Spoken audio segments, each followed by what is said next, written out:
The house today, Felipe Cofino. Normally, you would see my handsome co host, Dom. He is not here today, but he will be joining us again soon. Felipe, great to have you in the house. Felipe is the director of development and culture. He's the director of HR and development and culture at PRB. He is also an HR business partner with Cricket Media. He is a LinkedIn top voice. That is a big, huge deal for those of you in LinkedIn land. You know this. And one of my favorites is with Sumana and Ashley. He does the Workplace Wellness Hour. And I got to tell you, I love that show when I can catch it. You guys, the three of you, the banter between the three of you and how you guys work this out. I don't know how many years you've been doing this, but it sounds like you've been doing it forever.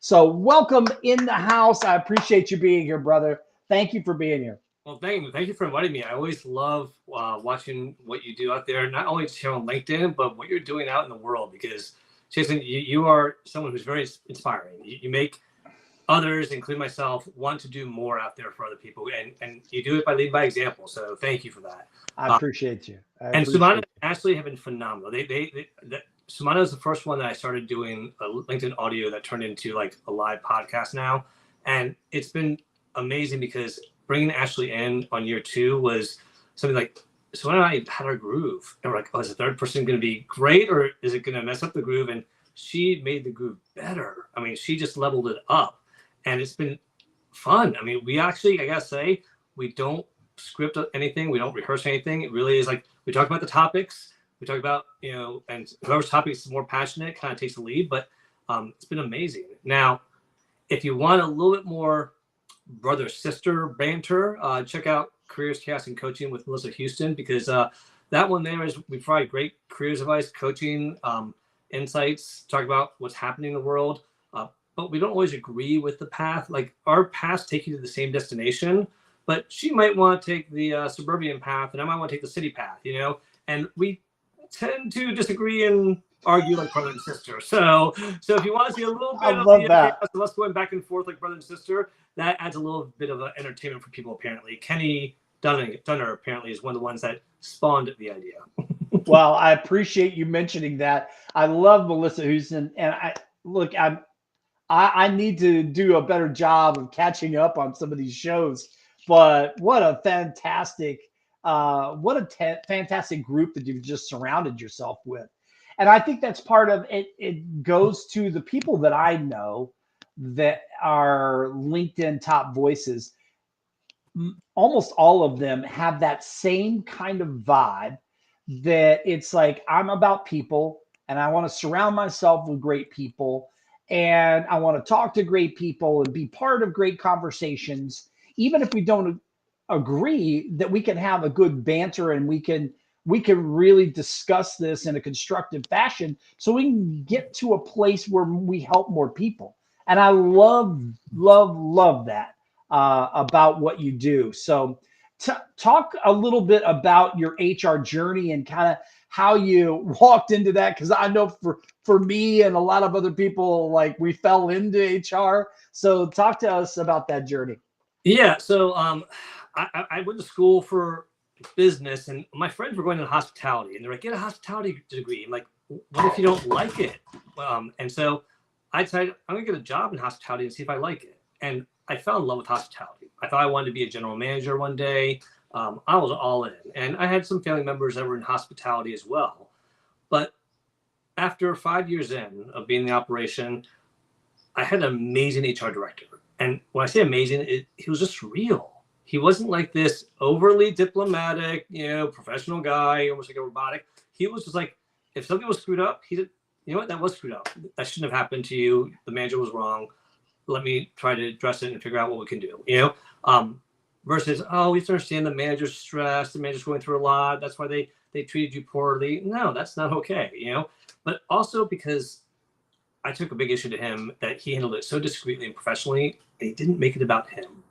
And I was like, I want to do what you do. I thought I liked helping people, like the guests that come in the hotel, but you build a relationship with employees. You make a difference, and you get to know them at a much deeper level. And there's just something about that appealed to me. So I started, I got a job at another hotel, still within the Hyatt. Met my wife there, which was a bonus. Thank God for that. It's been 29 years this October, and so and she Congrats.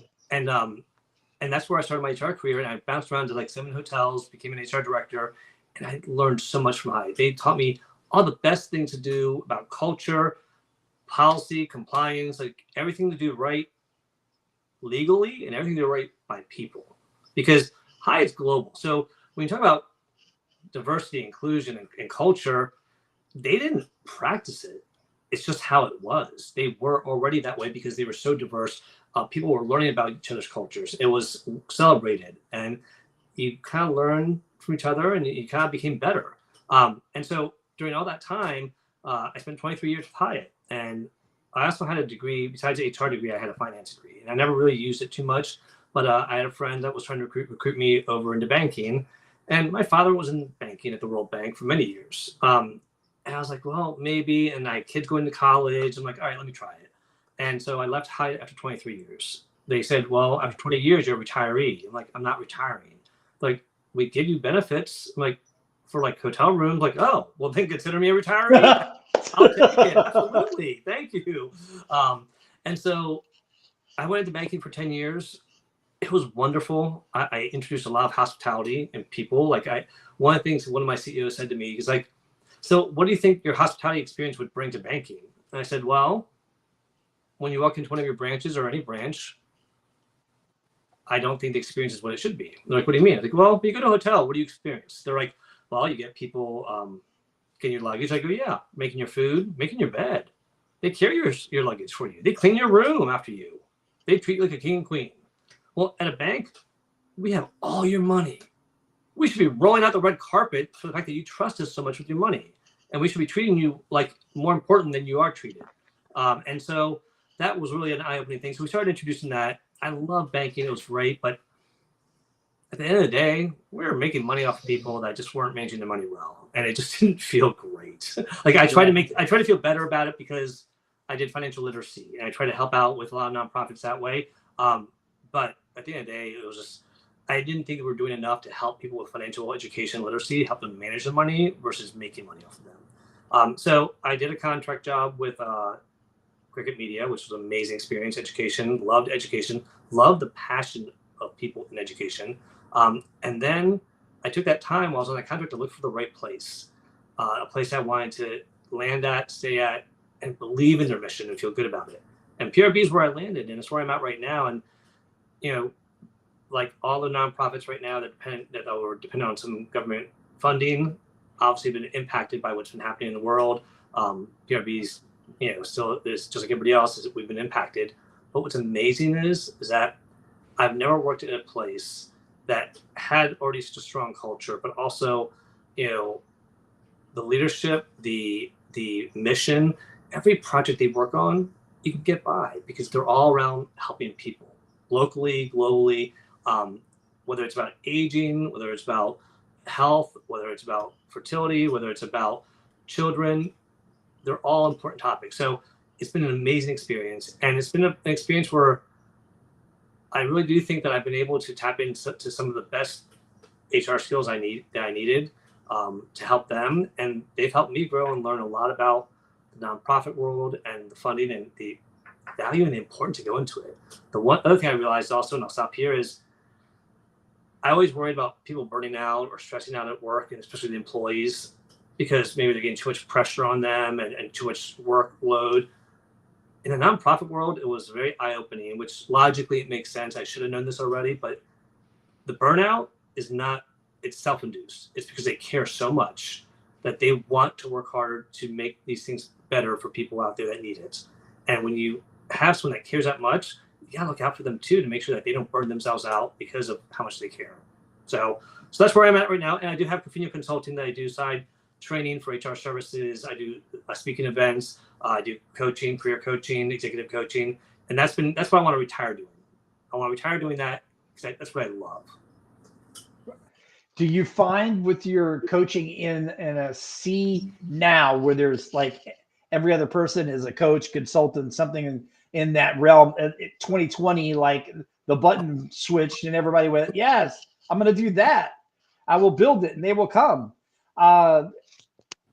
what sets you apart? Is it really all of your experience that you've had? Because you got a load of it. And I've heard you speak and I've heard you talk about different issues that I'm passionate about. So I know you're coming from a people-centered place. So, I mean, is that really what makes a difference in the world for you? For me, what has given me the experience to be able to coach people effectively has been my 31 years in HR. Because I've had to deal with so many just variety of experience of situations, that you learn how to coach not only situations but different personalities, different communication styles, different leadership styles, different generations, and you realize that the coaches that exploded in 2020 just think, oh, I'm just a coach in general. Like, okay, you might be able to coach somebody through that one specific scenario that you went through, but a coach needs to be able to look at the big picture and step out and figure out what the person's trying to do and help them get there, not tell them what to do to get Yeah. there. And No, I it's think that those 30 years, I mean, it started off coaching, employees and managers. Then it started going into leadership and CEOs. And then it was just like C-suite needed all the coaching. Like they were like the ones that needed most of the coaching. And my team would then go ahead and kind of coach the managers because I would teach them the skills. So it kind of be just ongoing and growing. And to see some of the people that used to work for me now, like are like the head of different areas, I could not be more proud and happier for them. sure. They're shining so brightly, and they have different strengths. And that's the one thing that if you're people centric, you tap into people and learn about them. Because when you learn about them, you realize, well, they know a lot about A, B, and C, and that's why we should talk to them. Oh, how'd you know they know all about that? Well, I care enough to listen to them when they actually talked. That's why. Yes. Yes. It's those one-on-ones, those meetings, the touch points, the things that matter. It's so important. I want to pivot for a minute because uh, we have you mentioned it kind of briefly, but we have so much going on in the world right now. And I want to thank you on air for reaching out to me as a nonprofit founder. I feel it and I see some of the things, and then people react and will ask me questions. But I appreciated the fact that you reached out to me and sent me a DM and said, "Hey, man, are you okay?" So thank you so much for that. I really appreciated that greatly. Well, honestly, it's because I thought about people that might have been affected, and you were the first people that I came to mind because of how much you do out there. And that's like, I would hate for something like that to stop because you weren't getting the support that you deserve. Wow. Thank you. Thank you so much. Right now, one of the biggest things that I struggle with, and you mentioned it before we even had the show when we were talking about getting on together. How can we show up better and more effectively for the people that are struggling, people that have been without a job for a period of time, that are experiencing that ageism or something else where they're being discriminated against, and or that they feel like they're lost because they lost their job that they had for years and now they don't know what to do or where to go. How can we be more effective leaders to show up and to step out and to help those that are struggling? It's part of it as leaders. I'll give you a few examples. One is, recently we had to go through a few layoffs, and it was unfortunate, but how it was handled, you think it's always almost expected that HR is going to try to handle it as respectfully with a lot of dignity. But when you hear the rest of leadership, especially the CEO, make sure that, hey, we want to make sure that we are respectful and handle this. And what are we doing for them after they leave? How is there a way to keep them connected? Is there a way to still invite them to things that they can network with us? And that mindset in leadership, especially if you're in senior leadership, is contagious. Yep. When she started thinking that way, I started thinking, like, you know what? I'm going to do a LinkedIn review for all the employees, and just send it to them about, hey, here, I did a LinkedIn workshop for all of them, which I think they found very helpful. But then I was like, you know what? I want to give them individual recommendations and suggestions. If they want to take it, great. I created a few banners for people who didn't have banners. And it was just, for me, it took me maybe 5 to 10 minutes to do something like that for somebody. Whereas someone who didn't have that experience did it for themselves, it might have taken them like all day. And so if you have a certain skill that you know that people out there need help with, offer it. A CEO offering, hey, I will write a reference for you all. I'm happy to write a reference for all of you. I mean, I've been through enough layoffs where that is not always the case. A lot of them are like, all right, once they're cut off, we got to focus on the future of our business now. Sorry, but that's the past. This is the future, which that's a very logical business response, but it's not the most logical human response.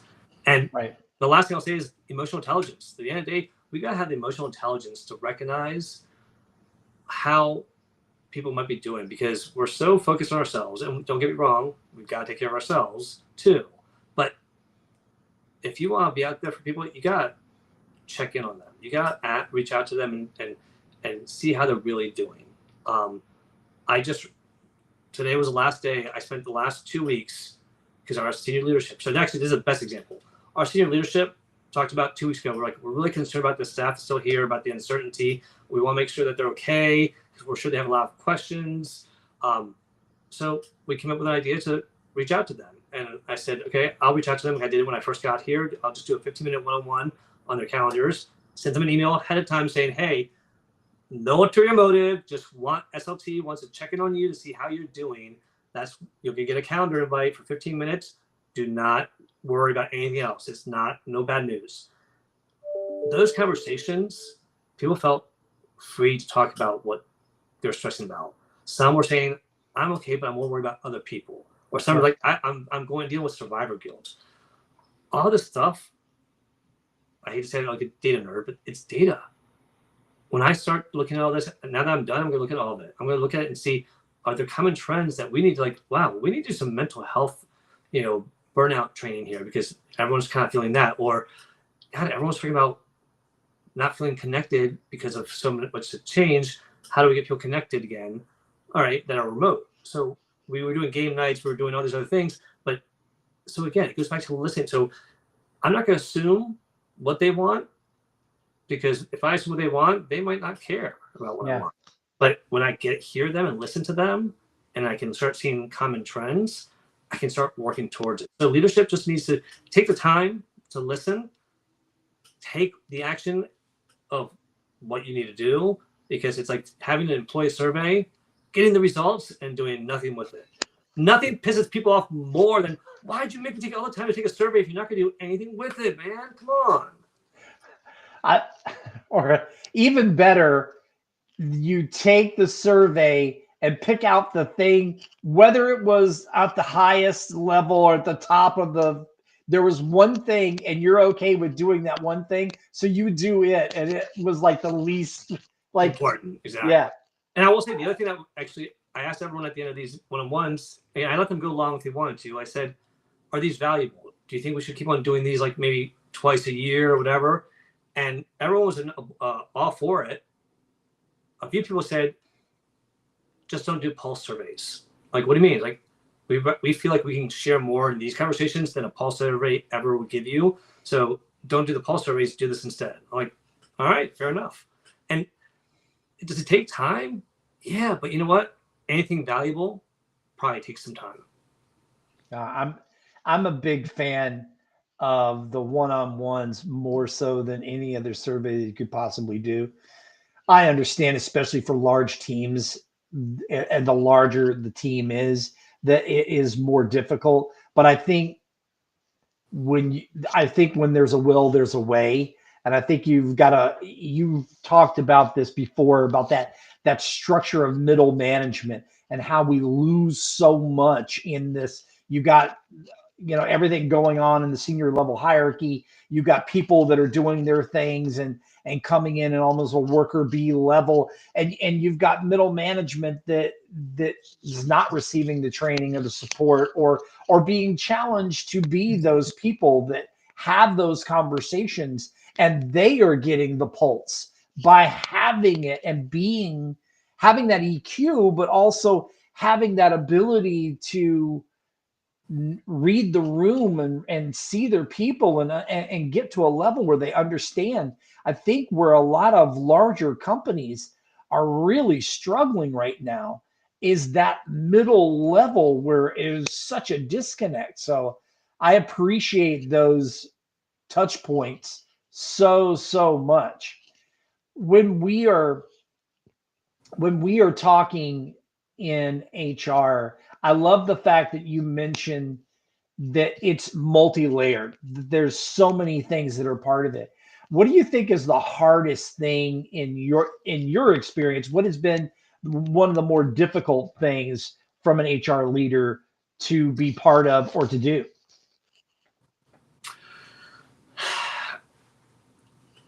This is something that over the year, I think this. So, an HR leader, what I've realized and learned over the years is that, and it happens to all of us, it's like the first time you get that management role, it's going to go to your head a little bit. How much it goes to your head is your decision. We've all seen the ones that they've gotten power hungry, like, well, I'm the manager, so I said so. Okay, calm down. Okay, earn the respect before you start, puffing out your chest. But HR leaders, sometimes they're so worried about how they look to their boss or CEO that they want to do everything right by them, that they forget that part of the job is to look out for the employees. And so what I caution them is one of the most challenging things that I've had is to challenge my CEOs to say, I don't think what you're suggesting is the right thing because I don't think it'll be received well, or I think we should do this even though you don't agree, and here are the reasons why. Now, I could debate something until I am blue in the face, and some people are not going to change their mind. Other people, I can get them to change their mind like that. My one CEO, doesn't matter what I told him. I could tell him, hey, they're willing to deposit $10 million into the bank if you do this. He'd be like, yeah, I don't believe in that, no. So an example was emotional intelligence. And I said to him about it. He's like, no, just don't worry about it. And I'll try to get him to realize, I think you need to learn about it for yourself, but also for other people. So I realized, okay, why am I beating my head against the same wall? Think differently. And I think that's where HR leaders need to do is realize, think differently, learn people's communication styles, leadership styles, and learn how to approach them differently. It's like playing any game. If you've been a gamer and you can't get past a certain level, well, you got to try something different then because what you're doing is not working, right?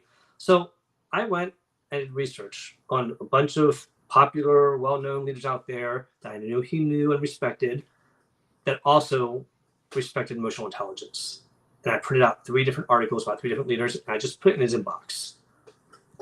He never said anything to me, didn't respond to me about it. I was in a training class 2 weeks later, and he came in, and he was talking to me and one of my trainers, and all of a sudden he starts quoting, he's like, are you going to be doing this and teaching about like emotional intelligence on this and that?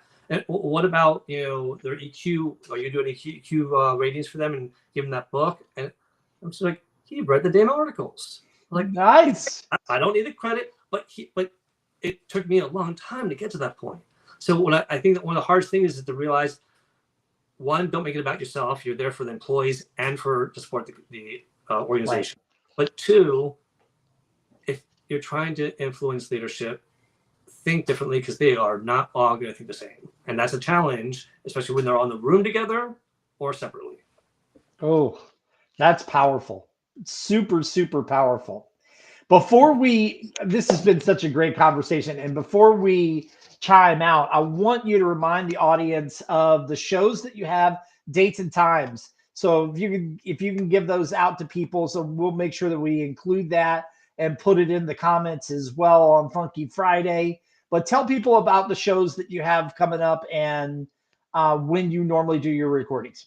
Sure. So they're all live, and then you have them on replay on YouTube and LinkedIn. And the first one is every other Monday is the Workplace Wellness Hour with Sumana Jetty and Ashley Fluellen, and that's at 8 p.m. Eastern.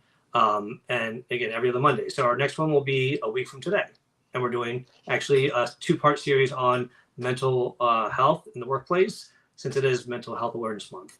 Yes. On Sundays, every other Sundays, I also have Careers, Chaos, and Coaching with Melissa Houston, and that's at 11 a.m. Eastern.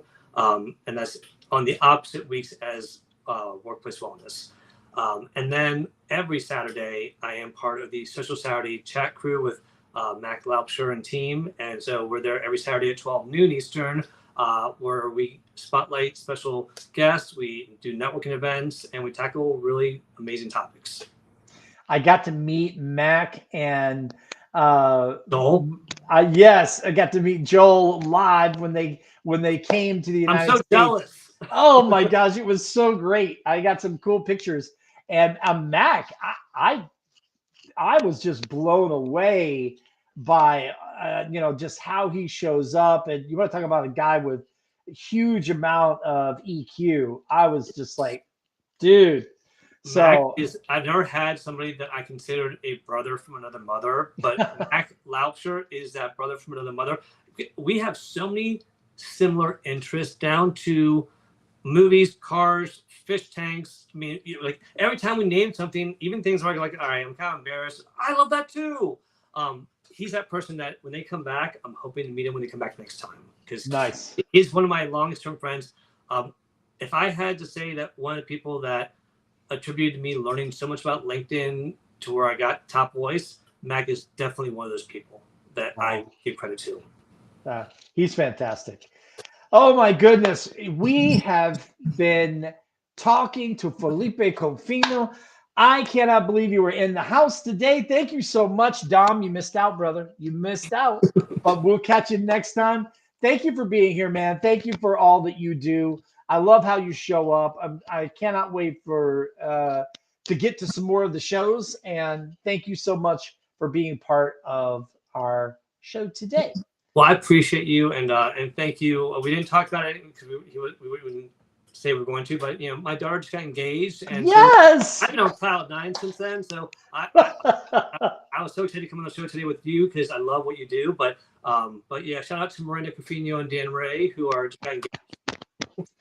That's so awesome. Yes, I missed that. I missed it, but you got it. No. But we weren't sure if we were going to mention it's all good. No, and I'm so thrilled for you and your family. It's fantastic. I got to see a little bit of the post before I came in and didn't get a chance to comment yet, but man, congratulations. Thank you so much. And I appreciate the invite. And I look forward to just continue following all the great work you're doing. And if there's anything I can ever do to help support you, just all you do is ask, man. Man, I appreciate that. You have been on Time to Change. I'm Chasen Forehand. We'll catch you next time.